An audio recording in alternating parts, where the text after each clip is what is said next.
Unang subok pa lang namin. Tapos, nung nasubukan namin si Stripe, sabi namin kay Jeff, matulin yung bugbog.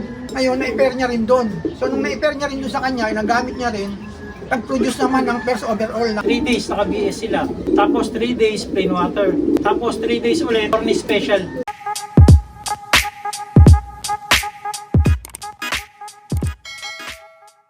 Dati kasi nung nag-start kayo mag-ibon, masyado akong magamot eh. Parang syempre newbie, malikot, kung ano-ano yung binibigay. Minsan sobra na, kaya pagdating sa derby, hindi na dumudulo eh. Minsan, Parang humihina yung ibon. training pa lang, sunog na yung ibon eh. Parang ano na siya sa gamot. Sunog na. Ayun, nag-decide kami nung huli, parang simple lang. Yung more on natural na kami ngayon eh.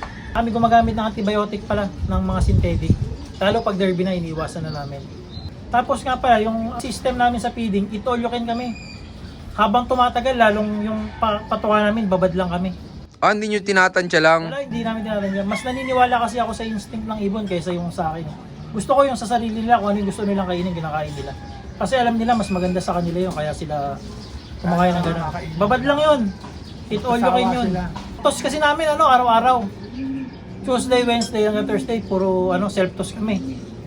Gano'n ang sistema. Kaya hindi, tsaka matakaw ako sa paringing umaga, tanghali, hapon. Palipad lang ako. Yung kusang lipad lang nila. Ganun lang yung system namin. Tapos tatanggalin lang namin yun paghapon kasi may mga ipis eh. Baka tatanggalin na namin yun. Ganun lang. Umaga, tanghali, hapon, pakain namin. Yung tanghali, pinaka-merienda nila yun. Tsaka kayo nag-first overall sa sa NMAX Oo, sa NMAX pala kami yung nanalo na NMAX. Yung palaro ni Idol T-Max. Ang history nga pala ni Stripe, na-produce ni Bugbog. Si Bugbog, mate yan, nung nag-first overall ni Jeff Francisco. Kasi yan eh, inakay pa lang, pinadala rito ni Jeff Francisco yan. Ito si father ni Stripe. Bugbog, kasi binugbog siya nung kak. Kailangan namin mamamatay yan eh, kasi ang daming sugat sa ulo. Kaya pinadala sa amin ngayon, hinanpid namin pala yan, hinanpid. Gumamit lang kami nung bote ng ketchup. Sinusubuan namin. Sinagaan nyo siya, Oo, sinagaan namin. Kaya nung lumaki na siya, sumusunod sa akin to, pag pinapakain ko, dumadapo sa balikat ko yan. Umamo, sir? Oo. Tapos hindi naman namin pinapasin kasi nga, sabi nila, pagka daw hindi, mahina. Kaya ayun, tas one time na sinubukan nga namin, pinagparis nga, yung pinalala yung Bugbog eh. Pinagparis namin dun sa ibon na Joston. Tapos ayun nga, na-produce nila si Stripe. Unang subok nyo pala sa pairing na yun? Oo, unang subok pa lang namin. Tapos, nung nasubukan namin si Stripe, sabi namin kay Jeff, matulin yung si Bugbog. Nakwento namin sa kanya. So siguro, nung nakwento namin sa kanya, na-pairing niya rin yung yung Naismith ni Bugbog kasi pinangalamin itong Bugbog sa si Bugbog to eh.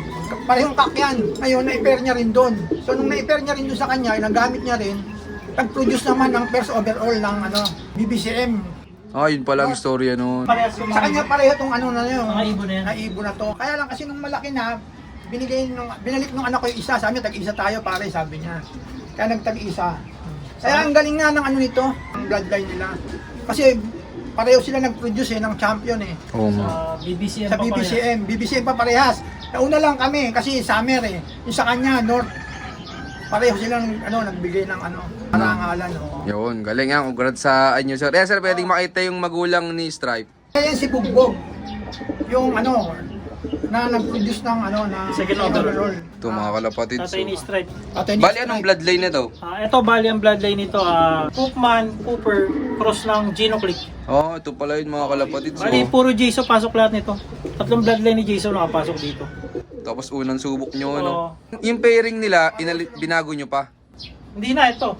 Kay Jeffrey Francisco galing, gift bird naman sa akin yung nanay niya. Ito mga kalapatid. So, anong bloodline naman ito? Joston naman to. Ito pala yung May pasok nila best in show. Gandang ibon mga kalapatid. So, nasubukan mo na sa ibang kapares to? Meron siyang mga anak ngayon eh, kaso lang hindi ko nilaban eh. Bakit? Gagamitin ko. Ito nakasalang na ngayon ng mga direktang anak niya. Sir, baka may magtanong na viewers natin mag-out ba kayo yung mga magiging anak pa na nila? Pwede naman sir, basta may sumobra. Kasi Panglalaro eh. panglalaro namin yung iba eh. Siguro pag may sumobra, pwede naman. magulang ni Stripe, yung second overall nila ng BBCM na summer race. 4,000 na ibon naglaban-laban. 4,200. 27 lang kami nag-complete laki. Ang galing. Tsaka sobrang hirap nung karera nyo yung sir, ano? Oo, yung hard race yun, yung dalawang lap, sinaig tsaka yung kabagan last lap, yun yung mahirap na race. Kaya mahirap yung race na yun kasi ano kami, puro kami kaliwa nun. Sinaig yung last sa kaliwa, tapos biglang kinana ni BBCM, ginawang gataran. Kaya yun, pahirapan talaga. Kaya sobrang hard race, kaya 27 lang yung nag-complete laki nun. Yan, congrats sa inyo sir. Ayan. Sir, paano pala kayo mag-prepare ng mga breeder nyo bago sila isabak sa breeding? Ayun, ganun lang, purga, paligo. Tapos yung flashing namin, yung BS, 3 days naka-BS sila. Tapos 3 days plain water.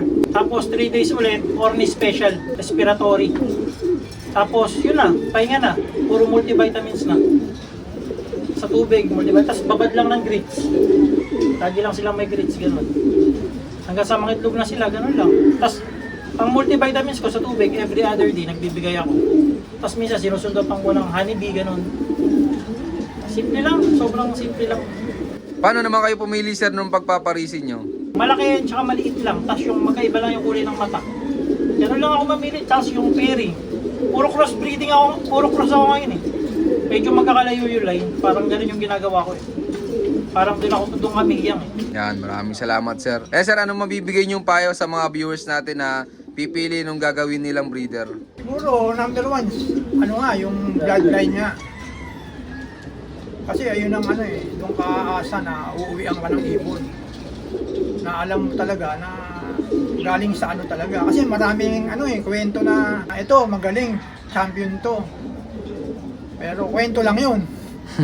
Kaya kung kukuha ka talaga ng Sa mga ng mga gagamitin mong panglaban, kumuha ka sa mga nananalo na laro. Kasi merong iba, sabi na magaling pero hindi naman sila naglalaro. Kaya siguro doon ka sa sa mga nananalo talaga. Makikita mo naman yung nila, yung result nila, doon ka kumuha. Tapos pag sa mga inakay naman namin, winawalay na namin sila pag yung sarado na yung pakpak. Basta nakita namin na sarado na, Kompleto kompleto na yung sa ilalim, ililipat na namin sa loop yun. Ilalagay na namin sa aviary. Yung naglalakad-lakad pa lang sila, hindi pa sila nakakalipad. Nasa aviary na sila. Naka-open lang yun pag nagtuturo kami, ganun lang yung system namin. Kasi pag yung pinapa-edad, matakaw sa flyaway eh. Doon kami nawawalan eh. Malakas na kasi sila eh. Kaya nakakalayo na. May pitik na, May pitik na agad. Pitik na sila pag Kaya ganun lang kami, 30 days. Kaya mas maganda, pa lang sila, inakay pa lang sila, ibabad mo na sa Mas gagawa namin, mas nababawasan yung overfly. Hindi man namin napiperfect, pero at least, siguro mga, sa 30, mga 2, 3 yung nawawala, ganun. Kasama kasi talaga yun. Sa mga inakay sir, may sinusubo pa kayo yung mga bagong pisa? Kunyari, mga 10 days old, mga ganun. Ayun, halimbawa, nasingsingan na namin sila. Every other day, sinusubukan ko sila ng victory tuwing hapon. Victory pills every other day yun. Lahat ng inakay sinusubukan ko. Hanggang sa maiiwalay na sila. Oo, parang yun. Para yung digestion nila maganda rin. Ganun. Ayan, maraming salamat po sa inyo sir. Yan sir, tingin nyo gaano kasaya sa pagkakalapati? Napakasaya mag-ibon, lalo na pag inuuwian ka. Kahit matagal ka na nga nag-iibon, pagka inuwian ka, talagang napapalundag ka pa eh. Lalo na pag nakita mo, dumarating na. Kaya iba ang pakiramdam mo pagka inuwian ka. Wala yung pagod mo sa pag-aabang. Kumbaga, yung pagod mo sa nawawala. Nawawala yung stress mo. Masaya. Muli, kami po pala ang Mario and Morris Law ng Valenzuela City. I love this game. Yon, maraming salamat sa patuloy yung suporta. Siyempre maraming salamat din sa mag-partner na to yan, sa pag-unlock na ayan, na makapag-visit tayo sa kanila. Yes sir, baka pala may mga gusto kayong i-shoutout dyan. Shoutout pala sa Team Mapulang Lupa, sa team namin. Kay Jeffrey Francisco, Mino Pascual, Glenn Alvarez, kay Valentin Tabogok, tsaka kay sa partner ko, yung lagi nagtutos ng ibong ko, kay JR Rafael. Sobrang sipag. Shout sa lahat na nag-iibon. Lalo na sa mga natin, sa Pampanga. Yung tropa natin dyan sa Pampanga. Sa Lubao. Si Arthur. Saka si Maynulog yung Saka si Maynulog. Na shoutout sa inyo dyan. Yon, shoutout sa inyo lahat at siyempre shoutout sa lahat ng mga patuloy na sumusuporta dyan at abangan nyo pa yung mga susunod kong palop visit sa iyo na. Keep watching and God bless you all. Thank you.